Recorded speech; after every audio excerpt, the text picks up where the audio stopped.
Hey guys, this is Allison from Allykatkreations. How are you? Please like, share, and subscribe to my channel if you haven't done so already. If you get anything from my work, a mic drop, moment, a connect the dot, an epiphany, a light bulb bursting, please consider supporting my work. All the links will be dropped down below. And I want to thank all of those who have contributed to helping me keep alive. I really do appreciate it. We have Realms of the Living Dead. We're going to do chapter 3, the 7 realms. Again, I love these authors. And so far what we read was really cool. Quote, without any idea of the future, our existence would be purely mechanical and meaningless. With too little eye to the future, a mere living from hand to mouth, it becomes monotonous and dull. End quote. It's true. Raymond Lodge. Just as the physical world is called, quote, hall of ignorance, end quote, ignorance of our real or spiritual self and our spiritual destiny, so the astral world is called the hall of learning. And while the student is warned of its dangers, just as young man is warned of the dangers of the physical world, as he leaves the shelter of home, still only as he faces these dangers and learns to conquer them, can he reach the halls of wisdom, whether physical or spiritual. In reality, the dangers of the astral, although in many respects different, are no greater than the dangers of the physical world. It's true. For instance, in using your sense of sight in the physical world, many dangers are encountered. The babe who is just beginning to use this sense is not allowed to play with the hot pins, the hat pins, the hot pans, scissors, or other pointed instruments, lest he put his eyes out, he learns to use them. His eyes are exposed to many other dangers. A speck of dirt, a cinder, an insect may wound the eye. The condiment, such as pepper, mustard, or vinegar, may be transferred from hand to eye after eating, or the eye may be infected from the handkerchief or bit of dust. Later in life, the eyes may witness unpleasant scenes such as filth in the gutter, dirty and disgusting men and women, tramps, drunkards, etc. Many witness fights, accidents, and disasters. Many gaze on pictures or actions which stimulate evil thoughts and animal passions. But because of these dangers, which the eyes must encounter, do we cover the child's eyes with bandage and refuse to let it develop the functions of sight because it is too dangerous? Or say that it is better for him to do without seeing until he has grown up and can better judge how to use it? No. Rather, do the parents teach the child to understand and judge that which it sees. The same rule of common sense applies to the development of the functions of our senses in the astral world. For the axiom, quote, as above, so below, end quote, is a universal rule which applies to all worlds. To endeavor to skip over this world and avoid its lessons would be to become a hothouse plant and develop the same kind of moral and spiritual fiber as does a young man who is brought up on the sheltered life plan, unable to stand alone because ignorant and fearful of the experiences of real life. But just as a child should be trained in the fundamental principles which make for sterling character, if he is to face the dangers and conquer the temptations of the world, so must a student of occultism be trained in the application of the same principles in the higher realms, to unswerving trust in the power of God and the Christ within, to encourage honesty, purity of light and thought, truthfulness, fearlessness of the world he is entering. When so trained, he knows no doubt, full hopes, no absurd fears, because he has no irrational beliefs. He is acquainted with the extent of his power, and he can dare without danger. It is knowledge of the details of the astral which shall take away the fear of the danger of it that we desire to expound in these pages. In the previous chapters, we found that the astral was a material world, although its higher realms differ from its lower, as much as air differs from earth. We also found that these realms are not arbitrary divisions or mere classifications, but were separated from each other as naturally as air, water, and earth, although coexisting and intermingling, just as are the different forms of physical matter. Just as the physical world and man himself is divided by nature into 7 subdivisions according to the various forms and conditions of manifestation, of which the world and men are made up, so the astral world is naturally divided into 7 subdivisions, realms, as we shall call them, for they are more than mere subplanes, corresponding to the 7 principles of man. In each subdivision or realm of which one of the 7 worlds of manifestation is represented and has its characteristic manifestation, perhaps can get a better idea of what these realms are like if we go back to our simile of sponge and consider the water, the salt, and the coloring matter, the air, the heat, the light, the life, each as corresponding to a separate realm with its own characteristics. Each realm is divided into 7 orders, and each order into 7 suborders. The classification is therefore not an arbitrary one, but it is harmony with the universe, 7-fold classification of the universe. It therefore gives us a sound and scientific basis which we may faithfully follow in our future consideration and discussion of the world. Pause. Ra speaks of this in the Law of One. Just an FYI.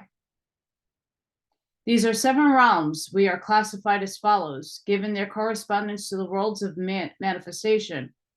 The realm of reflection, corresponding to the physical world.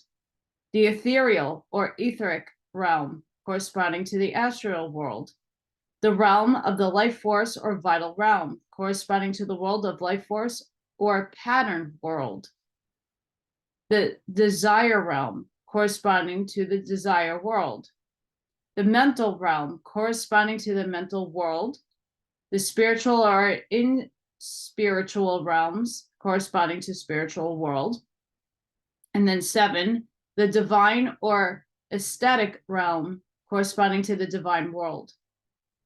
If we regard the astral world as the next higher octave above the physical, its 7 realms will correspond to the same realms or notes of the physical world, but in a higher octave. Hence, we will have corresponding characteristics. If this analogy is kept in mind, one of the greatest stumbling blocks for the student will be eliminated. One cause for confusion is that many psychics, all who claim to understand life in the astral world and whose testimony is hard to refute, give out contradictory reports, scarcely any to agree.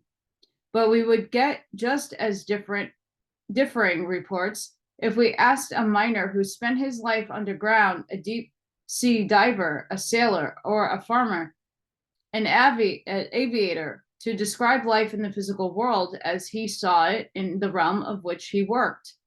The report depends upon the realm of realms to which the psychic vibrates or is attracted.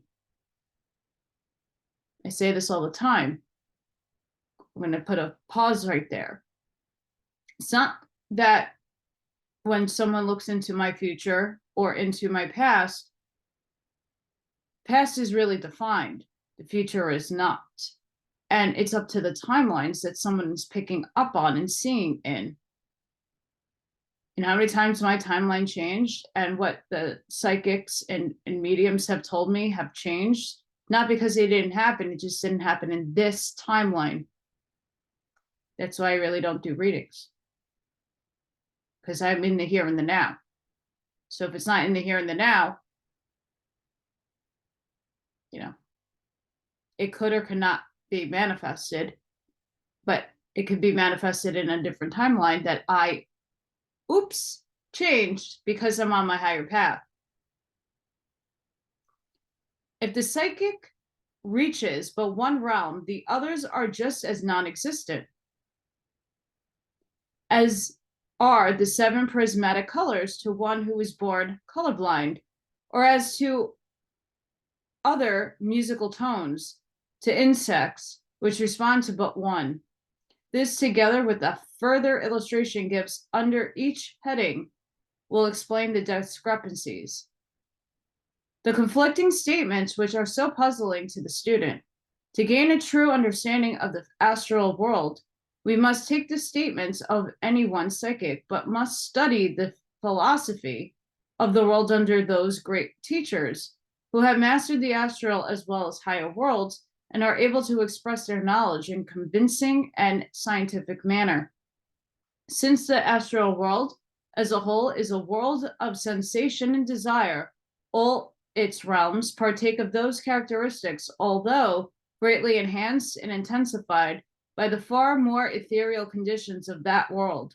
This should be borne in the mind as each realm is studied. It should also be remembered that the world entered through the gate of death includes as many states of consciousness, and even more, the physical world, which is entered through the gate of birth. For the birth into the physical world is death, as to the astral world, just as death to the physical world is birth into the astral world. Yep. Chapter 4, the realm of reflection. The scenery. Quote, if freed thou wouldest be from karmic chains, seek not for thy guru in those Mavic regions, the voice of the silence, Blavatsky. Quote, he who died at Arzine sends this to comfort all his friends. Faithful friends, it lies, I know, pale and white and cold as snow. And ye say, Adabla's death, weeping at the feet and head. I can see your falling tears. I can hear your sighs and prayers. Yet I smile and whisper this, I am not the thing you kissed. Cease your tears and let it lie. It was mine.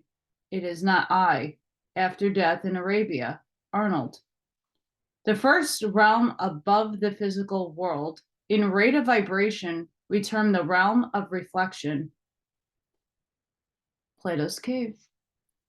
Here we find reflected everything, every object exists in the physical world, or to be more accurate, the physical object, man, animal, vegetable, as well as all so-called inanimate object things, is the reflection and materialization of its astral duplicate.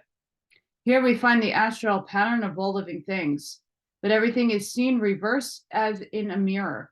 For instance, a number such as 123 would be seen as 321. This fact caused the editors of Meme Blavatsky's manuscript for the Secret Doctrine much labor at first when they tried to verify the quotations made by her from the books presented by her teachers to her astral vision, for she frequently forgot to reverse the number of the page. When the editors learned this, if the quotation was not found on the page indicated, it would invariably be found on the page bearing the reversed number. This feature of the astral alone accounts for many of the mistakes of untrained psychics who are not familiar with this law. Day and night are also the reverse of the corresponding periods on Earth. Hence, it is generally easier for a sensitive to contact the astral at night, although to one who is properly trained, it makes a little difference, for so-called night exists only in the realm of reflection. An ethereal realm and the desire realm. And even in these, it is far from being the same as an earthly night, although the moon and the stars are visible. While the scenery of this realm is the counterpart of the scenery of Earth, it is much more. For here there is luminosity and translucence difficult to describe, which makes familiar objects far more brilliant and beautiful and reveals their true nature far more than does their physical counterpart on Earth. While plants, trees, animals, and people are all seen here, they can also be seen through. Just as on Earth, we can see into and through a glass of water, for instance, in the astral world, we can see all sides at once and not in perspective. And with the glow and colors imparted to everything by the currents of life force, which sweep through them. For the astral world is a world of 4 dimensions instead of 3. For this reason, all attempts to locate the various realms of this world in space or to limit its phenomena to our 3-dimensional conceptions lead to misconceptions and materialization. Wild animals, snakes, are also considered in the astral, but only in the localities corresponding to where they would naturally be found on Earth. Every animal does not have a conscious life in the astral world, as it takes many animals of one kind to express the group soul of a species. Hence, it is only the more advanced animals that are sufficiently individualized to have an astral life. This is more common among those which have had some kind of contact with man and had absorbed more or less his emanations of individuality. Hence, it is common for all domesticated animals to be found in the astral, and even wild animals which have been hunted by man. This is one explanation of the astral tigers, elephants, and other wild animals so frequently seen in India and other jungle countries. Another explanation is that the leaders of packs, herds, flocks are the most advanced, hence are usually individualized enough to have a life in the astral world. Here also the vegetation follows the season changes of the various countries, but they occur somewhat in advance of their manifestation on Earth. For that which is to manifest on Earth descends from the higher worlds into the astral world and later is embodied on Earth. We must not think, however, that it is the physical forms of objects that are thus seen, for this is not the case. As a rule, physical objects are not seen from the astral world except during the period of dense Earth attraction, just after leaving the physical world and while the consciousness is responding to the keynotes of the physical more than to the astral.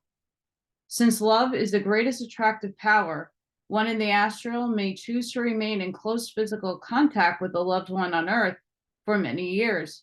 For instance, a mother may remain so close to her children on Earth that she would be able to see into the physical conditions throughout their entire lives, although she would gradually tend to see into the conditions in their hearts and minds rather than their physical conditions.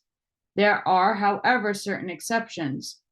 By special training, analogous to the required for a mortal to see into the astral world, one in the astral may be taught to see into the physical world.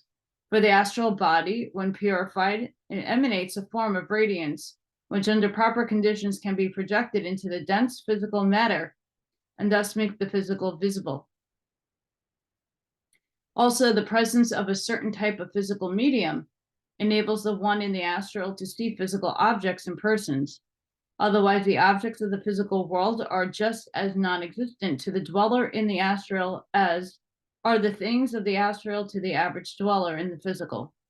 Those in the astral see the astral bodies of physical objects, animals, and people, which are more or less luminous, or more or less foggy or dense, according to the degree of development. But such the consciousness of those dwelling on Earth is not functioning in their astral bodies, but in the physical. They appear asleep, insensible, or unresponsive to those on the astral, except when the consciousness of the Earth dweller is responding more or less imperfectly to the astral world during dreams, visions, and trances. The realm of the reflection, being the most objective of the astral world, may be called the physical aspect of the astral. The astral bodies of the great majority of the lesser evolved humanity who have left the physical world, therefore naturally gravitate to this realm. Many such so-called spirits report through mediums that there is no heaven world, or perhaps since their sensations are far more acute, that they are worse off than when on earth, thus showing that they are living what is little more than an extension of their life on earth, be that life pleasant or unpleasant. For the interests of those dwelling in this realm of reflection are largely what they were on earth, and they have similar gatherings and organizations, card parties, clubs, churches, theaters, recreations, which attract those who desire affinitize them to such gatherings, each one going just where he or she belongs by affinity. Here also teachers and helpers from the higher realms descend to help and instruct those who are seeking to understand their changed conditions and surroundings. Many, however, are so absorbed in the earth attractions and in trying to communicate with their friends on earth that they will not listen or pay attention to such teachers, just as there are thousands on earth who will not listen or pay attention to such teachings as are set forth in these lessons, although they are accessible to all. One feature of such help receives special mention. There is an organization of the higher realms similar to the Red Cross Society, which has workers whose duty it is to descend into the lower realm to aid, care for, comfort, and instruct those who are passing out, especially those who know something about the change and are willing to listen and receive instruction. This organization is specially equipped to watch over, help, and instruct those who are passing out in the greater numbers in times of disaster, pestilence, and war. Indeed, many soldiers, as soon as they are fully awakened to the astral conditions, are enlisted in the Astral Ambulance Corps, and much of them eagerly give their service under the able instruction of appointed teachers until they can be taught no longer to identify themselves with earth conditions. Those who will not profit by instruction must be left, just as much as left on earth, to learn through experience, perhaps by suffering, if they will not listen without it. Those who know of these helpers can therefore be met and be taken care of. Students of this order being met by many members of the order, they're acting under the direction of the teacher of the order. They can also arrange for their loved ones to be met by a reception committee, which will include the dear ones who have gone before, provided they are still interested in those left behind and naturally wish to welcome them. Such a reception is by no means confined to members of the order of Christian mystics, for all that is necessary for anyone in any part of the world is to send out a mental wireless call for the invisible helpers and loved ones will be gathered to greet the newcomer. These facts are the basis of the belief in the efficiency of prayer for the dead, purgatory being simply the lower realm of the astral world. As for the belief in the value of baptism for the dead, as advocated by St. Paul, for not only do such prayers surround the loved one with comforting help and protective thought forces, but also call to serve the attention of the invisible helpers to their needs. Therefore, if in the course of your development you should contact a departed one who needs help, instead of allowing him to throw his conditioned over you or control you mentally, tell him to call for helpers and seek the light. And that if he desires to communicate with you, he must stand some distance away and communicate mentally into the manner which shall be described when we take up the mental realm. Pause.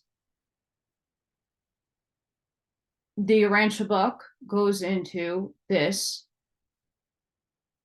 topic on another level, but it's true if you want to call your mom, your dad, or a past loved one. I walked my mother I actually crossed my mother over, and I saw through the veil a lot of not fun things, but she wanted to stick around and I wouldn't make her, and I had my angels and guides and her guides suck her up. Hell no, Mom. Sorry. But yes, in in our physical world, some of us are able in our death state, in our dying state, can start seeing these things. So a lot of people talk about their grandpa, grandma starting to see spirits and their loved ones. Well, because their loved ones know in the astral world that they're about to make that transition, they're going to come down and scoop them up.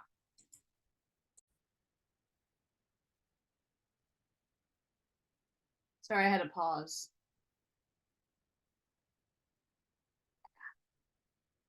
Got co-host 2 here. A great work can be done by spiritualists who attend seances if, instead of seeking merely for personal messages for themselves from those who have passed over, they made a point of explaining to all who visited them from the astral that a cry for help and light would at any time bring to them one of the teachers who could and would joyfully help them. There are many earnest and loving persons who do this and aid many souls in the astral to find help and comfort. But on the other hand, at most every seance, there will be one or more wandering souls seeking aimlessly for their friends and relatives left behind because they feel they must renew the old relationship, knowing not of the other.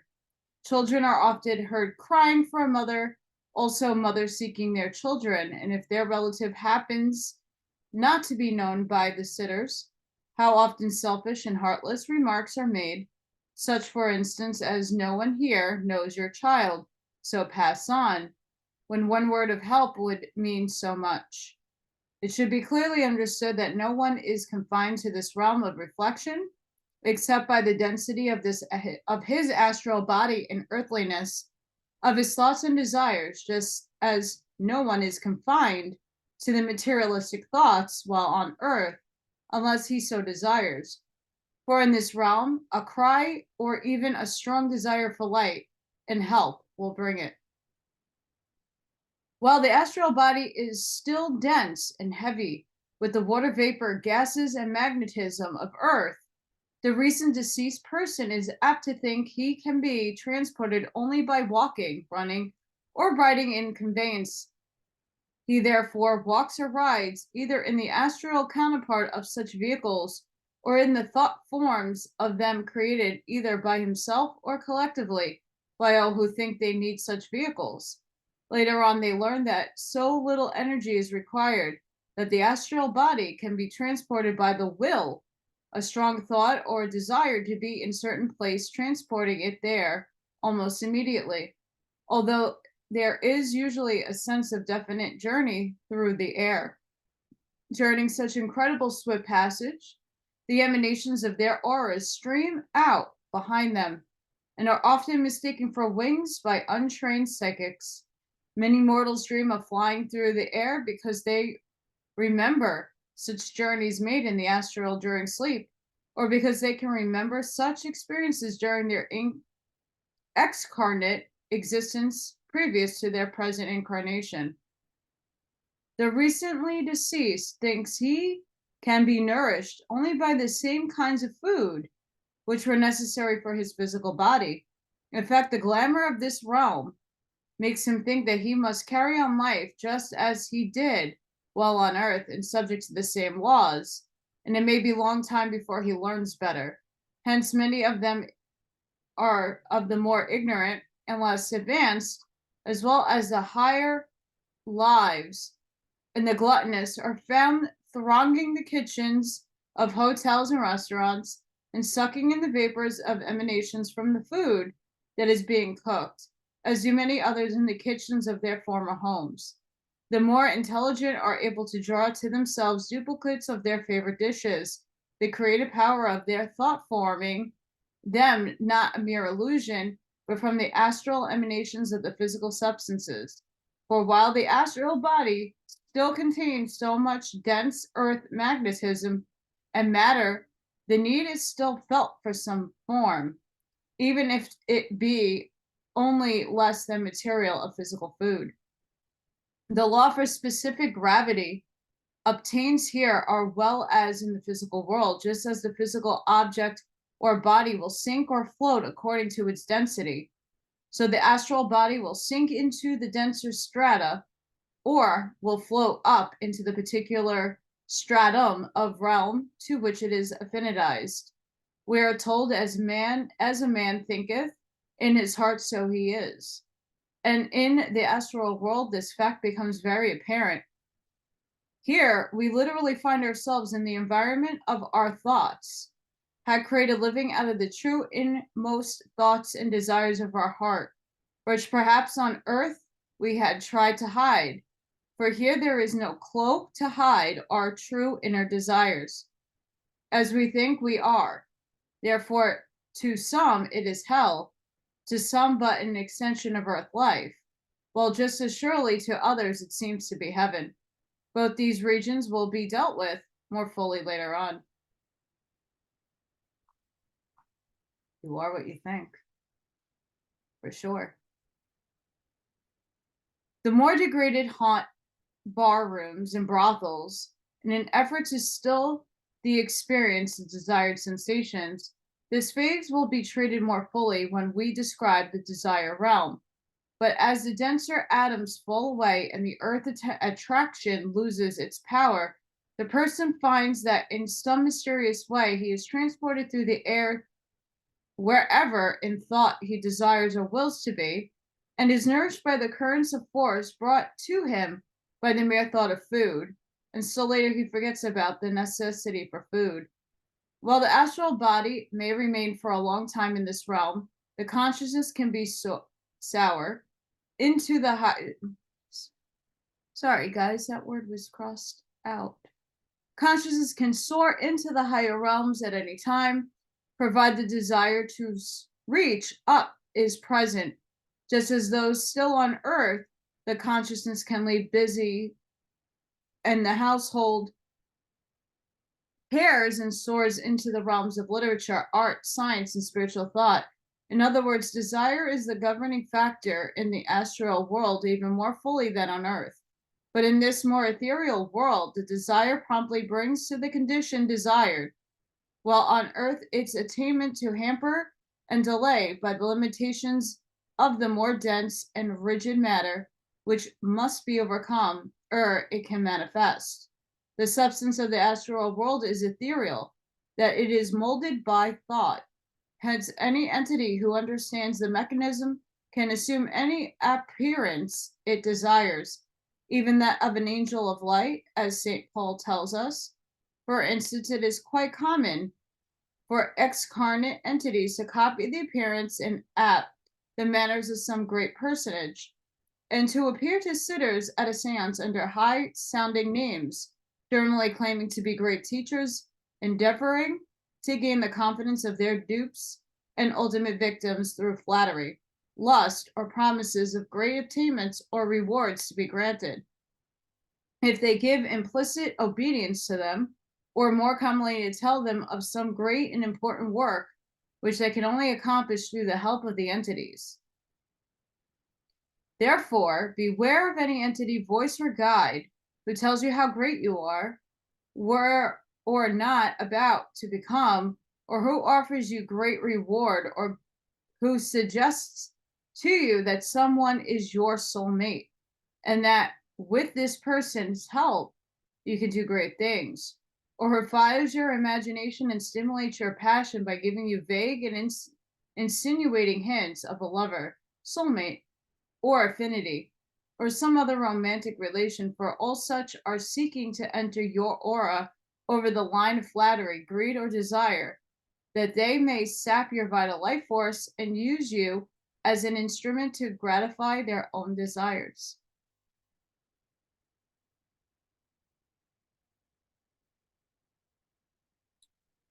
I'm gonna pause. I had to pause the video to watch channeling that was on tonight, and this is happening a lot right now. where there are thought forms of the negative polarity jumping into people. And exactly what I just read is trying to seek people's life force or stall people from doing the good work that they need to be doing without their understanding that it's not the person, the physical vehicle avatar, it's the thought form that is going through them. And this is happening a lot that I've been noticing, particularly with a specific people that I watch, because I could feel and sense and see like a glitch and happening.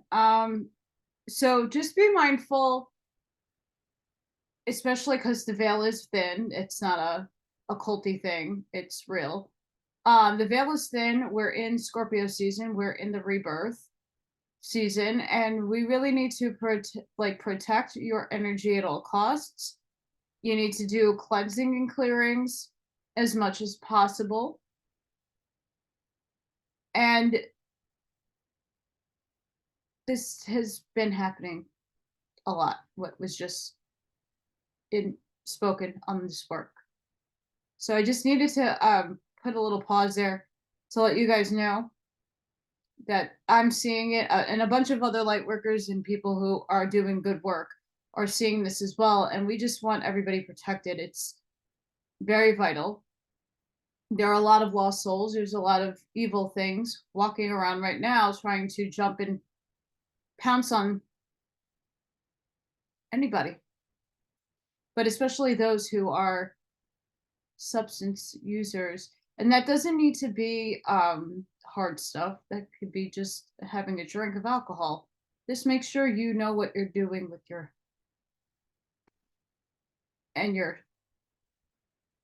other bodies. Just putting that one out there. He's camera shy, this guy. Again, elementals or spirits take possession of a cast-off astral body and animate it with a semblance of life and appear to a sitter as his father, mother, or some love who they are impersonating.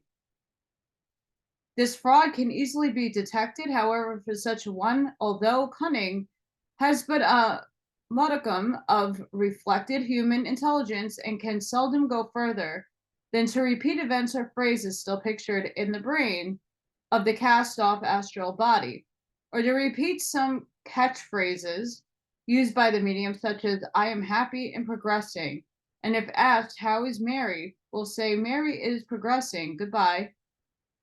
For it must be remembered that the astral world is a world of illusion, and just as we find many on Earth trying to be something much greater and much more important than they really are, so in this world they endeavor to gain importance and following of dupes on the physical plane by claiming to be other than themselves.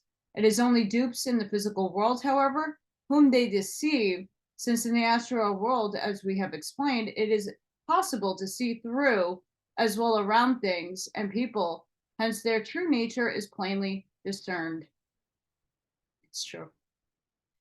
Such elementals or entities, if given power through recognition, propitiation, or obedience in Bible, sufficient human mind stuff from their followers to make themselves more or less intelligent in a cunning sort of way, and often acquire great power over their victims. No one need have any fear or of such entities.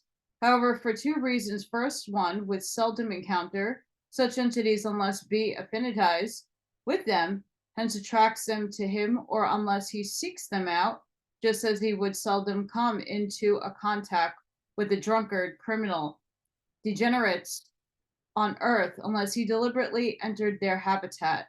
In the astral, as it is the physical, you seek the association of those with whom you affinize.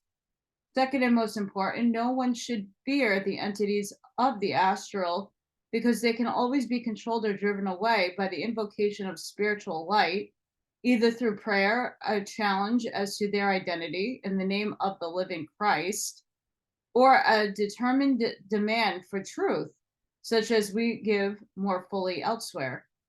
This does not mean that you should send out a challenge of defiance to anything in the astral, for there are entities of great power and malignance which it would be very foolish to rouse or invite to combat.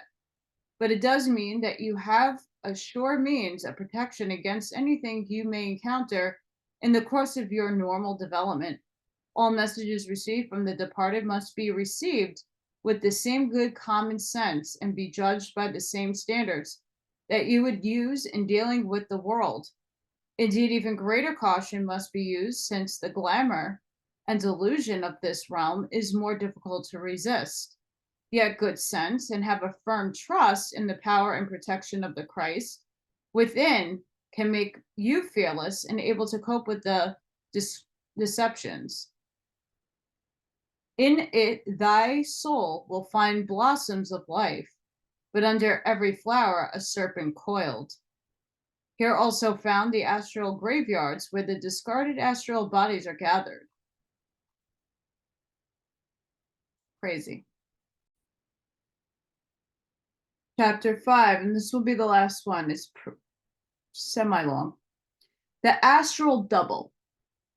Quote, as a man throweth sway old garments and putteth on new, even so the dweller in the body, having quitted its old mortal frame, entereth into others which are new. Bhagavad Gita. In the case of both men and the animals, their astral pattern is not directly related to the physical body, but projects from itself a shadowy counterpart called the astral double. This double is capable of infinite contraction so as to be contained in the fetus and become the basis of the physical manifestation. The growth of the fetus simply abstracts the physical elements from the mother and builds them into the meshes of the astral double, thus materializing it. This double is not only the model into the meshes of which the physical is built, but it is also the vehicle by means of which the currents of life force from the astral body, which is always in the astral world, as well as the life force liberated by the digestion of food and derived from the water and air, reaches and supports the physical body. Quote, it is the reservoir or sponge of life, gathering it up from all the natural kingdoms around, and is the intermediary between the kingdom of the pranic and the physical life. Life cannot come immediately from the subjective to the objective, for nature goes gradually through each sphere. Therefore, the astral body is the intermediary between the vital world and our physical body and pumps in the life. End quote. It is also the vehicle by which the vibrations of the physical world reach the consciousness of man as sensations. The lower kingdoms, whose evolution has not yet built up the body of sensation, or only in the rudimentary way, are more directly connected with the astral double.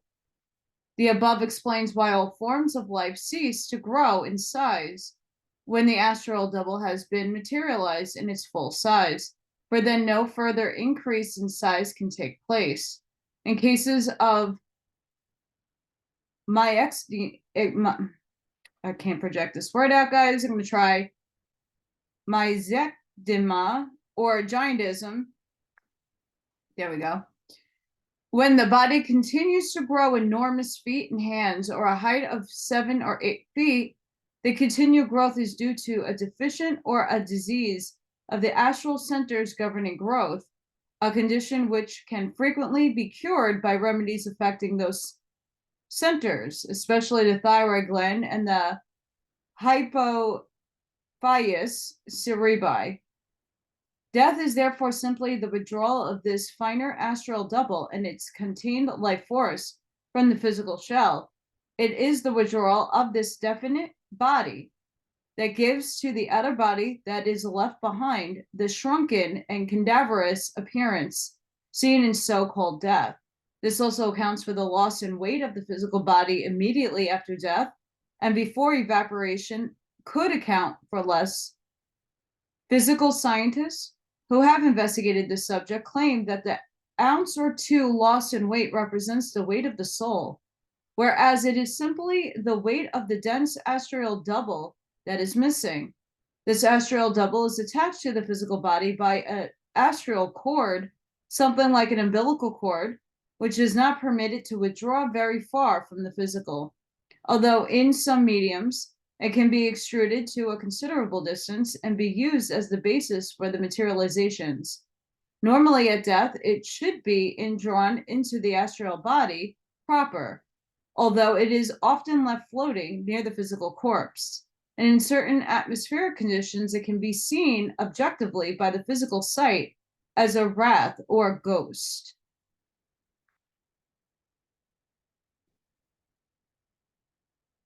Truth. When I have my sight and I could tune into people, before we incarnate into our mothers for birth, our soul, we go up and down, and that's our double. That's our higher self coming and fractalizing into the womb, into the fetus. Now, this can be used by the negative thought forms of extraterrestrial sort, Dracos and shapeshifters alike. And they use what I've been talking about lately is the parasite. And they use that parasite to do exactly what I just spoke about, but in a negative form, latching onto a human host that's already alive with an avatar and all. So yeah, just putting that one out there. So I'm glad I'm reading this because this is making sense, in a scientific sense, what I speak about.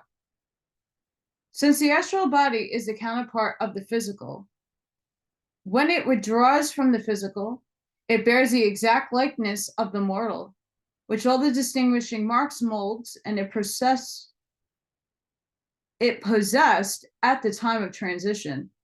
Those who have passed on into the astral are therefore as easily recognized and identified as they would be on Earth. For as we have said repeatedly, after leaving the physical body, there is little more change of appearance than there is in a mortal when he removes his overcoat, except that when a physical limb or a part is lost, the astral part will not be lost, unless so shown for purposes of identification. After passing on from a long and exhausting illness, and especially in the case of an old person who is tired of life and no longer clings to it by either thought or desire, it is common for such a one to pass into a deep and restful sleep, varying in duration according to the individual needs, previous ideas. We know, of course, that thought and desire rule the physical world, but in the astral world, they rule to a further, greater degree, and far more quickly, for the plastic matter of the world yields very rapidly to the creative and molding power of thought and will. Therefore, a person who for years held the thought that leaving the physical world ended all, or one who believed that he would sleep until Gabriel blew his trumpet, would naturally pass into a comatose or dense sleeping condition after passing on. This condition would perhaps last for years or even centuries until the desire or thought force put into the idea was exhausted and he was released from its effects. All these types of sleepers float aimlessly in the astral world, swept hither and thither by the astral currents which, much like the winds of earth, are continually flowing in various directions. For it must be remembered that in this realm, we can see as well as feel these astral winds. As the astral is the world of desire and sensation, we can here see that many of the winds are but the force generated by man's restless, disquieting thoughts, which form mighty currents plainly seen to be made up of living elements, tenuous forms, even in this realm, yet passing in great streams and with a moaning cry, much as the wind moans on earth. Again, there can be seen mighty storm winds, made up of embodied evil and malignant thought forms and forces generated by mankind, here even entitized as demons of destruction, sweeping on with tremendous power. Yet always there is blowing here a steady wind from the east, which is the force of blessing sent forth into all the world for the heart of the universe. This appears as made up of angelic beings who float on with faces radiant, unseeing and unheeding anything through which they pass, intent only on their mission, which is to carry the divine creative love forces and pour them out on all creation. The sleeping and floating forms are therefore in danger as well as very much in the way, quite as much as would one be on earth, who lay down to a busy thoroughfare and went to sleep. Therefore, special attention is given to such, very much a special policeman would prevent a like occurrence on earth. There are those whose business is to look after such souls and convey them to special prepared retreats where they are tenderly cared for and protected. This, among many other tasks, is the work assigned to those students who during sleep on earth have asked to be put to work in the astral world. Many of us are serving there in different capacities in our sleep. I'm one of them. Many of us would be surprised could we remember the tasks we perform during sleep, for we do not spend all our time as the master's feet drinking in the wisdom, although we do receive teachings according to our needs and desires.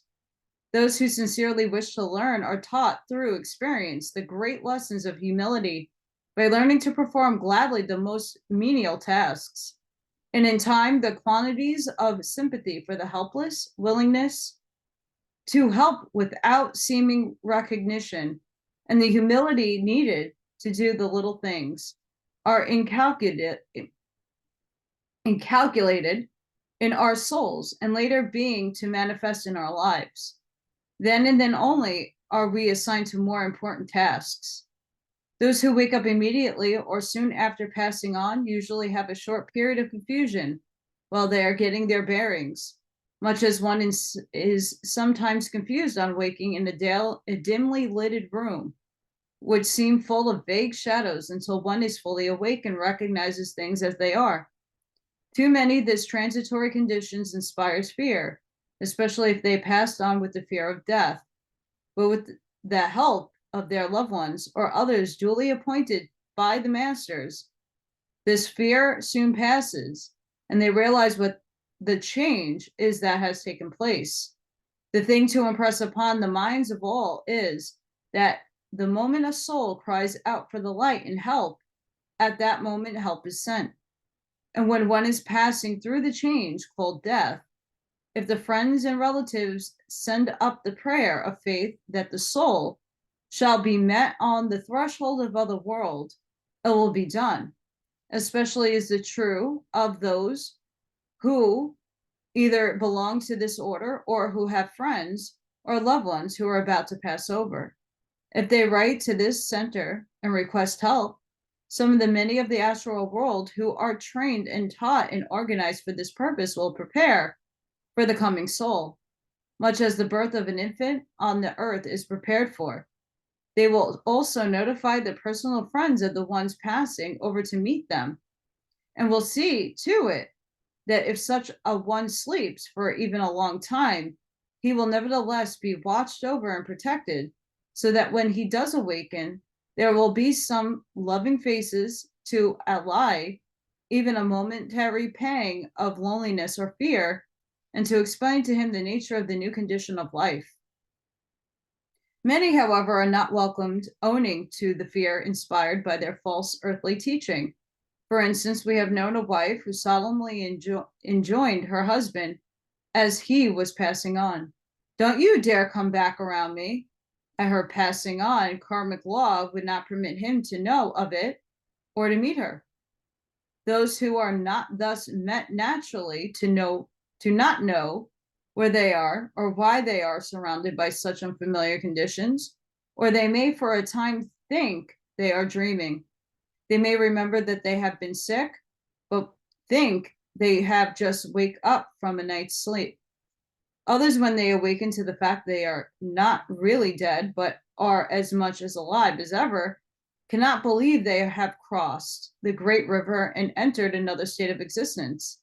As they have considered physical force and magnetism clinging to them, they are naturally in very close relation with the friends they had left behind. Can still see them moving around and about, preparing for the funeral of the body of flesh they have so recently quitted, but refusing to speak or pay attention to them. While in the sphere of attraction, they are acutely sensitive to the emotions of those to whom they are so closely connected, magnetically as well as mentally. Hence, the weeping and display of grief, so often indulged in by the mourners, causes the departed one's great anguish and suffering, as emotions of grief, sorrow, and inharmony cause greater suffering and have far more depleting and exhausting effects upon the astral body than upon the physical body, great as we know that to be. Especially is this, so when the departed ones are unable to make the loved ones understand they are not dead, only gone on before, cannot make them realize their presence, their love, and their solitude over their conditions and changes transpiring on earth.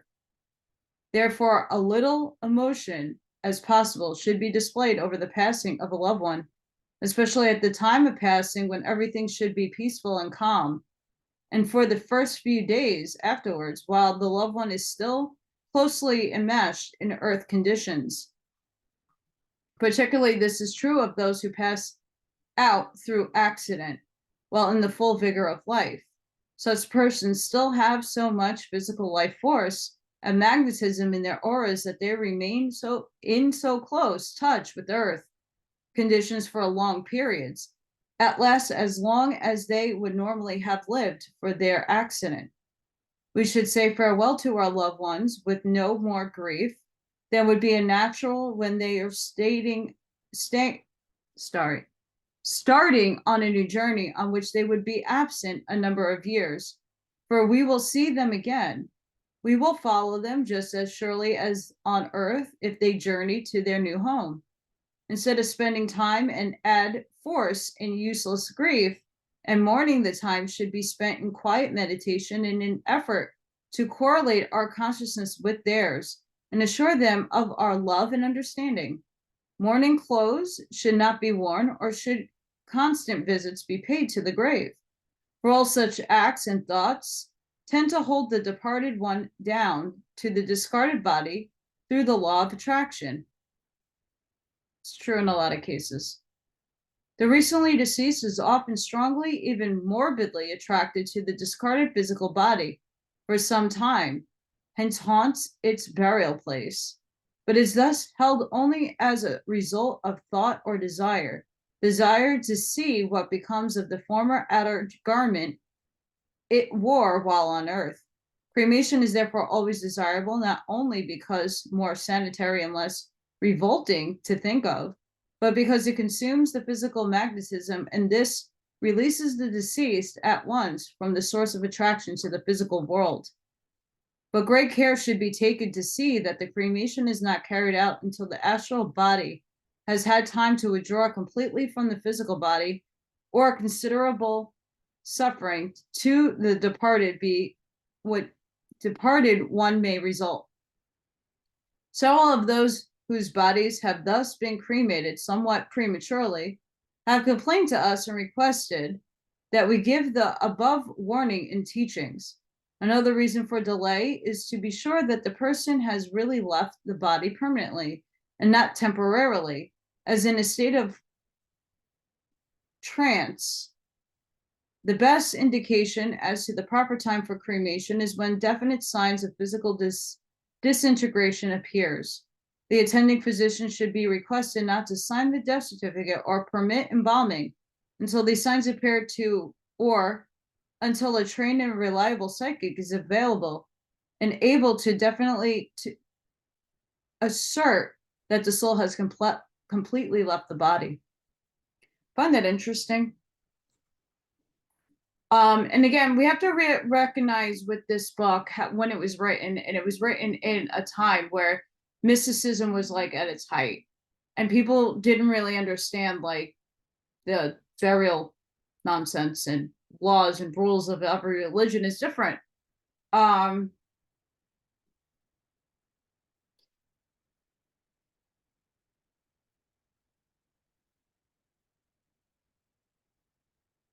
your consciousness, your higher self, knows the date of your death of the physical vehicle. They know it.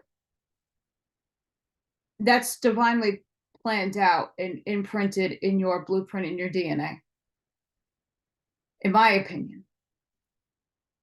And yes, we have free will and we can choose which way and what sort of things we do in our physical lives. That might change some timelines, but there are still things in concrete that cannot be changed in your direction. And you set different paths out. So if you journey on this way, you're going to have these experiences. If you journey this way, you're going to have these experiences. But certain people and certain souls know exactly what's going on. But your higher self will always know.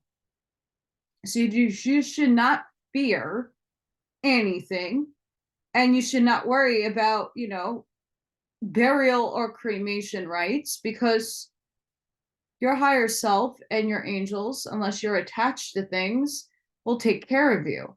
But you have to put that into your mindset. Especially the ones, when my mother died, I watched her die. I held her hand and I walked her to the light. Her physical vehicle didn't die for 45 minutes, but I knew when she was sucked out of her soul essence was sucked out of her body. I knew it. I felt it. I got a zing. I got like shock and confirmation with goosebumps. I cried, but then I calmed down because that was just too much energy I untook.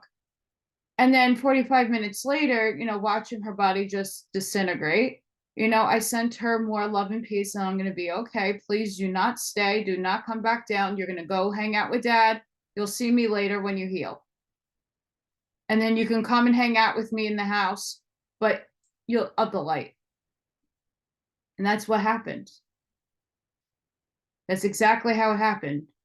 I was driving to her rehabilitation place that she was staying, and I got all her belongings out of there.